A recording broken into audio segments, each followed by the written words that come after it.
tuu messiin. Ootteko te mukana? Okei, mä otan snapin mun story ja mä kysyn teiltä, että mikä meno Tubekon, ja te huudatte niin kovaa, kun te ikinä pystytte. Okei? Yes.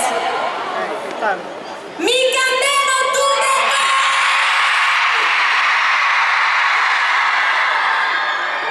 Ihan mahtavaa, ihan mahtavaa. Keitä te tuu kattoo tänään? Joo, mä melkein ymmärsin. Kun sä aamulla peilin eteen keskivät, kaikki virheet näet.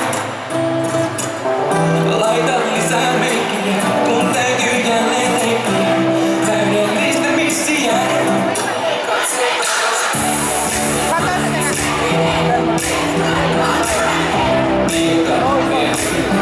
Mutta toivon, et sä näet, kaikki tää on häilyvää.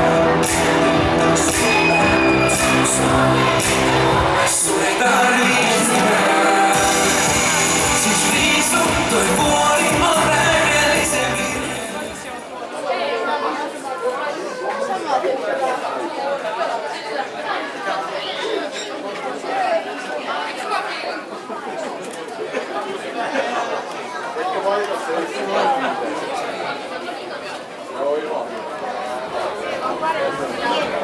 Overwatchissa on oletusarvoisena kaikki asetukset täysillä.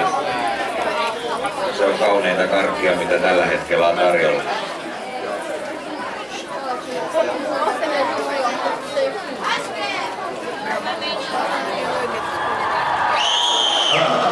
Se, että se ääni loppui ja tarkoittaa, että se oli siinä. Se on niin kaukana, että sitä ei puhu enää. Kun se tulee takaisin taas siinä kohtaa oikeasti. On nähdä täysin.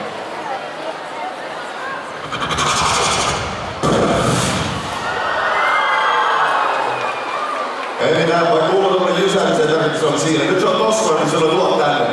Nyt tää niinku show alkaa. Se on niinku draama. Käsikirjat itse.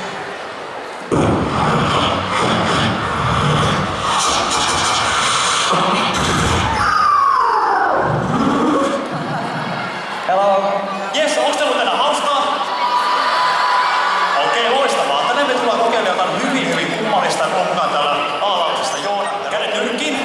Loistavaa. Peukat ylöspäin. Peukat alaspäin. Ja kädet ristiin täällä tuolla näin. Miten mä saan ristiin? Loistavaa. Näyttää aika hyvältä. Ja nyt tulee kaikista vaikein vaihe, nimittäin mielessä 1-3 ja tehdään niin, että kääntäkää peukat ylöspäin niin, ettei ette päästä käsistä irti. Okei? 1, 2, 3. Näin. Niin, kyllä musta ollaan varmaan oikeastaan striimailla, mutta mä en tässä käynyt siinä sellaista. No, siis koska striimailla Twitchissä ei pelejä pelaa lähinnä yksin pelejä läpäistä, ja jos siis tapahtuu jotain hauskaa, niin sitten mä yritän tehdä vasta sellaisia tällaisia